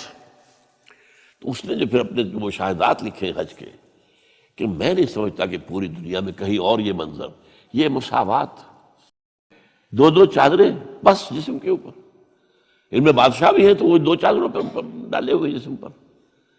آخر عرب کے بادشاہ بھی کرتے کہ نہیں کرتے حج؟ احرام تو وہی ہوگا. اور پھر جو بھی ایک مرکز کے گرد جو صفیں بنتی ہیں، میرا تو اپنا تاثر جو تھا، حالانکہ معلوم تھا کہ مسلمانوں کی تمام جتنے بھی فرقے ہیں ان کا جو ہے قبلہ تو وہی ہے، لیکن ایک ہوتا ہے علم میں کسی شے کا ہونا، ایک ہے دیکھنا. 1962 میں جب پہلی مرتبہ اللہ نے یہ شرف عطا کیا اور میں نے دیکھا، عجیب وہ منظر ہوتا ہے وہ دائرے کے اندر، اور یہ کوئی رکھنا نہیں پڑتا، نماز ایک سب مل کر پڑھ رہے ہیں، ایک ہی نماز پڑھ رہے ہیں. اور ایک نقطہ میرے سامنے وہ آیا تھا جو انہوں نے 12 بیان کیا ہے، اور حیران ہوئے لوگ جنہوں نے کبھی سوچا نماز کے اندر اتنا اختلاف 1400 برس کے بعد بھی نہیں ہے کہ جس سے ڈرل ٹوٹ جائے. یہ رکوع سجود سب کا ساتھ ہو رہا ہے. فرض کیجئے کسی فرقے کے نزدیک یہ ہوتا کہ ہر رکعت میں رکوع ایک ہے تو سجدہ بھی ایک ہے، یہ سجدے 2 کیسے کر لیے تم نے؟ اب یہ کہ وہ تو ایک سجدہ کر کے کھڑا ہو جاتا، اور جس کے نزدیک 2 سجدے وہ ابھی دوسرا سجدہ کرتا، ٹوٹ گئی، پیریڈ تو ختم ہو جاتی ہے. اگر کسی کے نزدیک یہ ہوتا کہ جیسے سجدے 2 ہیں رکوع بھی 2 ہیں تو وہی بات ہو جاتی کہ کچھ لوگ تو رکوع کرنے کے بعد دوسرا رکوع کرتے، اور کچھ لوگ جو ہے وہ سجدے میں یہ نادا گر گئے سجدے میں جب وقت قیام آیا وہ یہ سمجھیں گے. عجیب بات ہے، پوری دنیا اور 1400 برس سے زائد عرصہ گزر گیا، اور اس نماز نہ تو نماز کے اندر کوئی فرق آیا ہے اتنا کہ مل کر نہ پڑھ سکے. شیعہ، سنی، حنفی، شافعی، مالکی، جعفری، زیدی، ظاہری، عباضی، کم سے کم یہ 8 جو ہے فقہ ہیں دنیا میں اس وقت. 4 اہل سنت کی ہے، 4 ان کے باہر کی ہے. جعفری شیعہ عام جو ہے اثنا عشری، زیدی ایک اور شیعہ کی شاخ ہے زیدیہ، ایک عباضیہ ہیں، یہ جو ہے ہوتے تھے جو جن کے کفر کے اوپر جو ہے امت کا اجماع ہو گیا تھا، خارجی. ان خارجیوں میں سے کچھ لوگ باقی بچے ہوئے جو نرم ہیں، ان کے اتنے سخت معاملات نہیں تو پہلے ہوتے تھے، وہ عباضی کہلاتے ہیں. سلطنت عمان جو ہے وہ عباضی سلطنت ہے. پھر ایک ابن حزم ظاہری ہوئے ہیں جو کہ اسپین میں ہوئے، بہت بڑے فقیہ، بہت بڑے عالم. تو 8 فقہ ہیں، لیکن نماز کے اندر کوئی فرق واقع نہیں ہوتا، ڈرل نہیں ٹوٹتی، پریڈ میں خلل نہیں ہوتا. اور پھر یہ کہ وہاں جو دیکھتے ہیں سب کو کھڑے ہوئے، ایک کالے گورے اور زرد روح جتنے بھی ہیں، ساؤتھ ایسٹ ایشیا اور چائنا سے لوگ آ رہے ہوتے ہیں، ان کی رنگتیں اور ہیں، یورپ کی اور ہیں، سرخ و سفید ہیں، سیاہ ہے، سیاہ فام ہے، انتہائی سیاہ بھی ہے، کوئی بیچ کے شیڈز بھی ہے، سب کے سب پوری نوع انسانی جگہ ہے، ایک مرکز کے گرد جمع. کوئی اور انسان کو کوئی روحانی اور افادہ یا استفادہ نہ بھی ملے. تبھی یہ مشاہدہ جو ہے یہ خود اس قدر جو ہے انسان کے اندر ایک جذبہ پیدا کرنے والی شے ہے. اور اسلام کی عظمت، اس کا جو سکہ بیٹھتا ہے دل کے اوپر دیکھنے والے کے لیے، سوچنے والے کے لیے، وہ اسی کے اندر موجود ہے. بہت بہرحال وَإِذْ بَوَّأْنَا لِإِبْرَاهِيمَ مَكَانَ الْبَيْتِ أَلَّا تُشْرِكْ بِي شَيْئًا وَطَهِّرْ بَيْتِيَ لِلطَّائِفِينَ وَالْقَائِمِينَ وَالرُّكَّعِ السُّجُودِ وَأَذِّنْ فِي النَّاسِ بِالْحَجِّ يَأْتُوكَ رِجَالًا وَعَلَىٰ كُلِّ ضَامِرٍ يَأْتِينَ مِنْ كُلِّ فَجٍّ عَمِيقٍ لِيَشْهَدُوا مَنَافِعَ لَهُمْ وَلِيَذْكُرُوا اسْمَ اللَّهِ عَلَىٰ مَا رَزَقَهُمْ فِي أَيَّامٍ مَّعْلُومَاتٍ عَلَىٰ مَا رَزَقَهُمْ مِن بَهِيمَةِ الْأَنْعَامِ. تو یہ حج کا نظام ہے جس کو کہ پھر اس کی فرضیت کا حکم وہ ہے جو سورہ آل عمران میں آیا ہے. ان اول بیت وضع للناس الذی ببکہ، اس کی میں نے وضاحت کر دی آپ کے سامنے. وہ کیا ہے؟ ہدی و مبارکا للناس، ہدی للناس، اور مبارک ہے لوگوں کے لیے، برکتوں والا ہے. فیہ آیات بینات مقام ابراہیم، اس میں بڑی روشن نشانیاں ہیں. مقام ابراہیم موجود ہے جس پتھر پر کھڑے ہو کر حضرت ابراہیم تعمیر کرتے رہے. آپ کو معلوم ہے جیسے اونچی عمارت بنانے کے لیے، دیوار بنانے کے لیے آپ کو لگانے پڑتے ہیں نا وہ اسکیفولڈنگ. وہاں کون سی اسکیفولڈنگ تھی؟ اتنا اونچا پتھر. تو کہتے ہیں کہ وہ پتھر جس پر کھڑے ہو کر حضرت ابراہیم، وہ خود ہی اونچا ہوتا جاتا تھا، اور اس کے اوپر پاؤں کے نشان موجود ہیں حضرت ابراہیم علیہ السلام.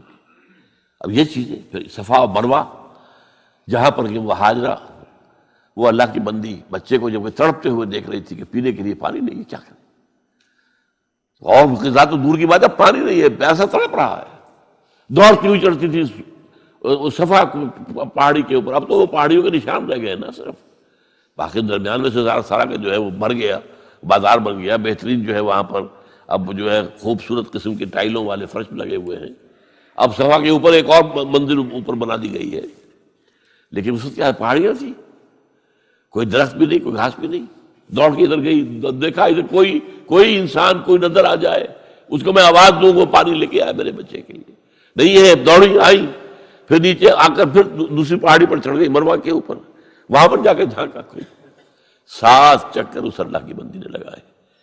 یہ ان کی یاد منائی جا رہی ہے.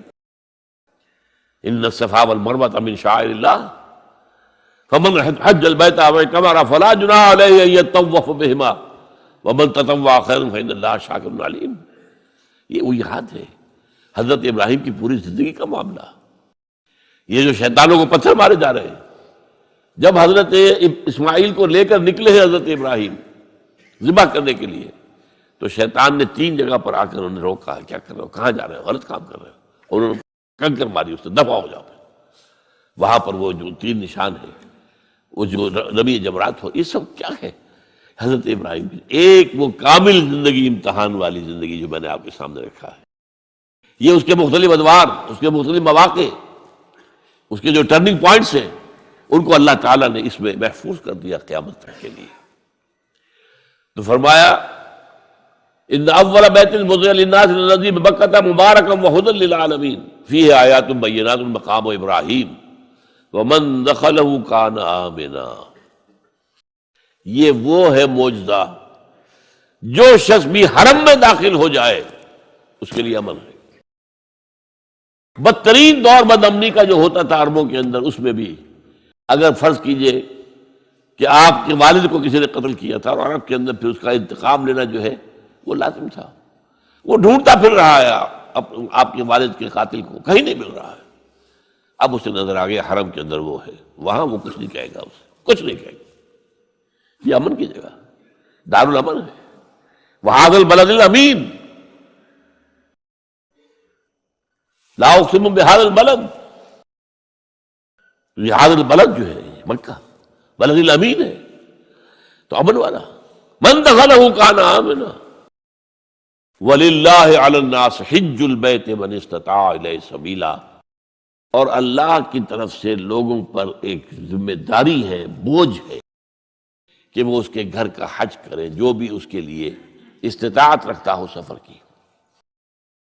اگر اس کے پاس سفر کا خرچہ موجود ہے، اور جو غیر حاضر رہے گا، پچھلے دنوں میں تو 4 مہینے لگتے تھے، اب تو 40 دن عام طور پر ہے، اور جو ہوائی جہازوں سے جاتے ہیں وہ تو 8-10 دن کے اندر حج کر کے واپس بھی آ جاتے ہیں. لیکن یہ ہے کہ پہلے جاتے تھے، اور پہلے تو یہ ہوتا تھا کہ جو چلا گیا سمجھیے اس کا واپس آ جانا جو ہے وہ ایک نئی زندگی ہے. کیونکہ بدامنی ہوتی تھی وہاں پر جو ہے، جب تک یہ سعودی حکومت نہیں بنی تھی تو وہاں بدامنی تھی. حاجیوں کے قافلے لوٹ لیے جاتے تھے، حاجی قتل ہو جاتے تھے. انہوں نے آ کر کم سے کم یہ کیا کہ امن و امان قائم کیا، اسلامی سزائیں رائج کی. جس بستی کے پاس قتل ہوا ہے، اگر وہاں کے لوگوں کو سب کو جمع کر لیتے تھے، سارے بڑے چودھری لوگ، یا تو تم تلاش کر کے بتا دو کون قاتل ہے، ورنہ تم سب کو قتل کر دیا جائے گا. تو وہ قاتل حاضر کر دیتے تھے. اب کون قتل کرے گا؟ اب یہ اس طریقے اسلامی سزاؤں کا معاملہ تو یہ ہے.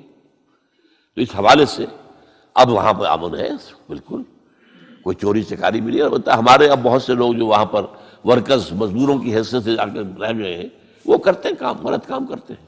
ورنہ وہاں نہ چوری تھی، نہ کچھ نہیں تھا، کچھ نہیں تھا، بالکل نہیں تھا. سن 62 کے تک کا تو دور میں دیکھ کر آیا، کچھ نہیں تھا. بلکہ ہمارے جو معلم تھے انہوں نے ایک خاص وقت میں کہا کہ بھائی اب ذرا خیال کر لینا، اپنے بٹوے وغیرہ سنبھال کے رکھنا. اب یمنی آ گئے ہیں، فیہ حرامی، وہ اس میں چور کو حرامی کہتے ہیں، یعنی حرام خور. تو فیہ عقیل عطاس ان کا نام تھا، فیہ حرامی، ان کے یمنیوں کے اندر چور ہیں. تو ذرا اب خیال رکھنا اپنی جیبوں کا. اس سے پہلے جب تک اب یمنی نہیں آ کوئی یہ جو حج ہے، اب اس کے بارے میں چند منٹ رہ گئے. اس کی خاص بات آپ نوٹ کیجئے. دیکھیے اسلام کے 5 ارکان ہیں جو ہم نے پڑھے حدیث کے دوران. ایک کا تعلق عقیدت سے، کلمہ شہادت. 4 عبادات ہیں. نماز، روزہ، حج اور زکوٰۃ۔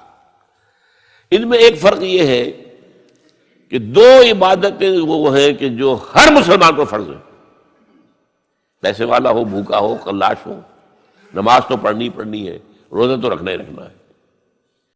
البتہ دو وہ ہیں جو صاحب ثروت لوگ، اگر آپ صاحب نصاب ہیں تو زکوٰۃ دیں گے، ورنہ تو نہیں۔ اور یہ کہ حج بھی آپ کریں گے اگر آپ کے اندر استطاعت ہے کہ آپ اپنی غیر حاضری کے وقت کے لیے بھی اپنے گھر والوں کے پاس چھوڑ کر جائیں ان کے لیے، نان نفقے کے لیے، تب وہ فرض ہوگا، ورنہ فرض نہیں۔ اچھا، ایک اعتبار سے کیا ہے کہ نماز اور زکوٰۃ کا تو بے پناہ ذکر ہے، بار بار ہے، بار بار ہے، بار بار ہے، بار بار ہے۔ حج کا صرف 3 مقامات پر ذکر ہے، 2 رکوع ہے سورہ حج کے، 2 رکوع ہے سورہ بقرہ کے، اور 3-4 آیتیں جو ہے جو ابھی میں نے آپ کو پڑھ کر سنائی ہیں یہ سورہ آل عمران کی۔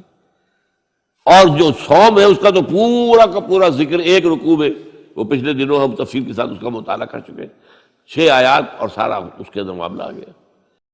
ان 2 کے ساتھ 2 عیدیں جوڑ دی گئی، ان دونوں کی جو ایک طرح سے حیثیت کچھ نماز اور زکوٰۃ کے مقابلے میں کچھ کم پڑتی نظر آئی، تو ہماری 2 عیدیں، عید الفطر رمضان کے ساتھ اور عید الاضحیٰ حج کے ساتھ۔ اور اس میں خاص بات نوٹ کیجئے، حج وہ عبادت ہے جو ایک مقام پر ہوتا ہے، ساری دنیا میں تو نہیں ہو سکتا۔ وہاں تو ساری دنیا سے لوگ چل کر آئیں گے تو حج کریں گے، وہاں آنا پڑے گا، وہاں لیشہدوا منافع لہم، آئے پیدل آئے، اونٹنیوں پر آئے، جہازوں پر آئے، جیسے بھی آئے، یہاں آئے۔ اس کے اندر یہ کیا ہے کہ اس کا ایک جو رکن تھا قربانی، اسے وسعت دے دی گئی پوری دنیا میں۔ حج وہاں، قربانی ہم یہاں کر رہے ہیں۔ حج تو یہاں نہیں ہو سکتا، یہ قربانی کے ذریعے سے اس کی ایک برکت کو، اس کی ایک شان کو، اس کی ایک کیفیت کو جو ہے، اس کو گویا کہ یونیورسلائز کر دیا گیا پوری دنیا میں، جہاں بھی مسلمان ہیں قربانی دے۔ سنت ابیکم ابراہیم، تمہارے باپ ابراہیم کا طریقہ ہے، اس نے اپنے بیٹے کو قربانی کے لیے کرنے کے لیے تیار ہو گیا تھا۔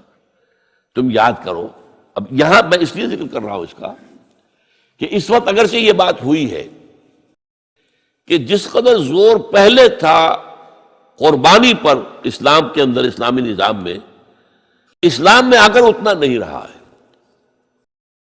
اس لیے کہ یہودیوں کے ہاں تو قربانی تھی ہی صرف قربانی، لہذا وہ قربان گاہ کہلاتا تھا، جو ان کا جو ہے خیمہ ہوتا تھا عبادت کا، قربان گاہ۔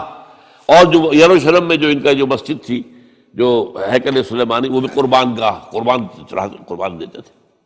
سب سے بڑی عبادت یہی تھی۔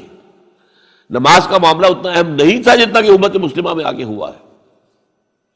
ہمارے ہاں کیا ہوا ہے کہ حج کا جو ہے معاملہ، حج کے موقع پر قربانی، اس میں خاص نقطہ میں آپ کو یہ بتا دیتا ہوں کہ ہمارے ہاں منکرین حدیث ایک ایسا طبقہ رہا ہے جو قربانی کے خلاف، یہ ضیاع ہوتا ہے، گوشت ضائع ہوتا ہے، فلاں ہوتا ہے، پیسے ضائع ہوتے ہیں، اس سے غریب کو کسی کو دے دو پیسے۔ قربانی کی جگہ قربانی ہی ہوگی، کوئی اور شے نہیں ہو سکتی۔ اور ضائع کہاں ہوتا ہے؟ یہاں کہیں ضائع ہوتا ہے گوشت؟ ایک بوٹی تک ضائع نہیں ہوتی، اس کی کھالیں ضائع نہیں ہوتی، اس کے روزے ضائع نہیں ہوتے۔ اب تو کوئی چیز آپ چھوڑتے ہی نہیں کہ جو اس کی استعمال نہ کر دیتے ہو۔ اب اس کا خون بھی جو ہے وہ جمع کر کے جو ہے وہ مرغیوں کی جو خوراک ہے اس میں شامل کیے جاتے ہیں، کوئی شے ضائع نہیں ہوتی۔ ہاں وہاں ضیاع ہوتا تھا، لیکن ایک دور تک بات کیا تھی کہ اس جگہ کے رہنے والوں کے پاس ذریعہ معاش کی اور تھا ہی نہیں۔ کوئی بھیڑیں بکریاں پال لی تو ان کو اچھی قیمت مل جاتی تھی قربانی کے لیے جب حاجی آتے تھے، یہ ان کا معاش کا ایک سپورٹ ہو گئی۔ چلے آ رہے ہیں بکرے، حبشہ سے آتے تھے، جیسے ہمارے یہاں ڈیرہ غازی خان سے آ رہے ہیں، کہیں اور سے آ رہے ہیں، یہ قربانی کے جانور آتے تھے۔ پھر یہ کہ وہاں کے لوگ جو ہے وہ اس قربانی کے گوشت کو سکھا کر پورا سال کھاتے تھے۔ ان کے پاس تھا کیا؟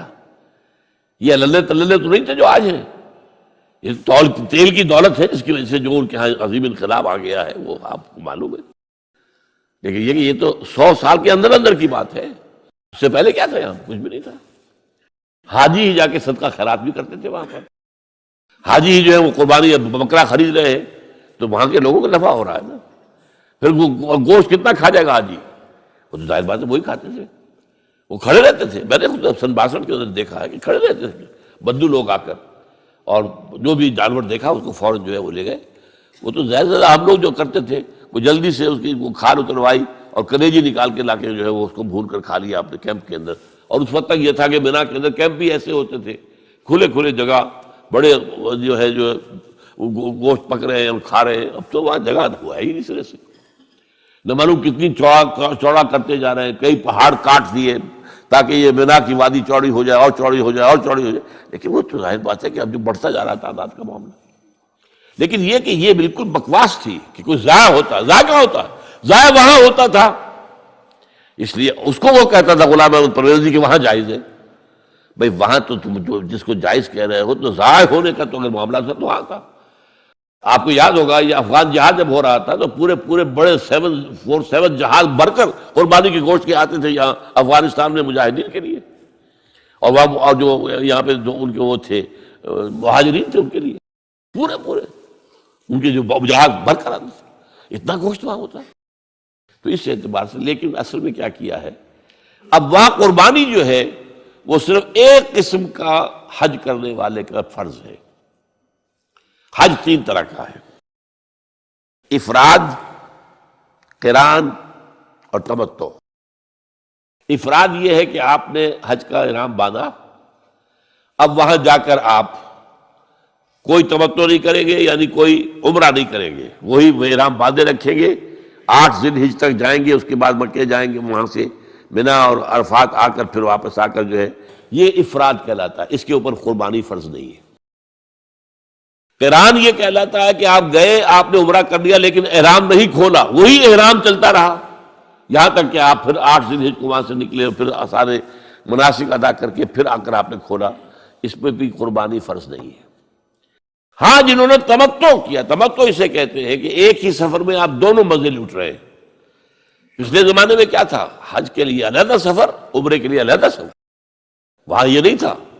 یہ تو حضور صلی اللہ علیہ وسلم نے پھر آسانی پیدا کی ہے، اس لیے کہ ایک دور میں تو حج جو ہے بس عرب کے لوگ ہی آتے ہوں گے نا صرف، اور کہاں سے کوئی آتا ہوگا، لیکن حضور صلی اللہ علیہ وسلم کے تو معلوم تھا کہ امت کہاں سے کہاں پہنچے گی۔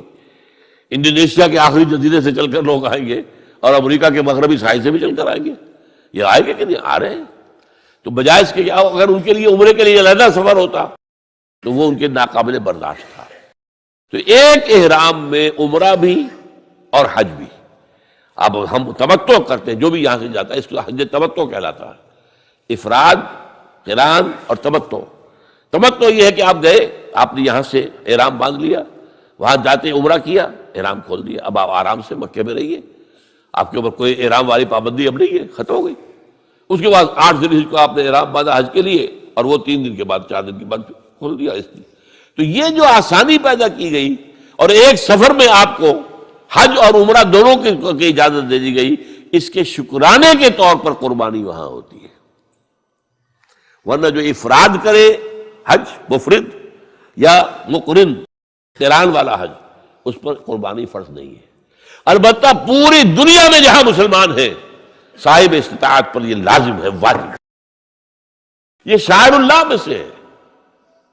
وَالْبُدْنَ جَعَلْنَاهَا لَكُم مِّن شَعَائِرِ اللَّهِ لَكُمْ فِيهَا خَيْرٌ فَاذْكُرُوا اسْمَ اللَّهِ عَلَيْهَا صَوَافَ فَإِذَا وَجَبَتْ جُنُوبُهَا فَكُلُوا مِنْهَا وَأَطْعِمُوا الْقَانِعَ وَالْمُعْتَرَ۔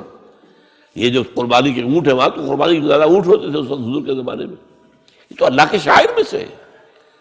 کعبہ اللہ کا شاعرہ ہے، ان الصفا والمروہ من شعائر اللہ، تو اسی طرح قربانی کا جانور بھی شاعر اللہ میں سے ہے، اللہ کے نام پر ان کے گلوں میں پٹکا باندھ دیا جاتا تھا۔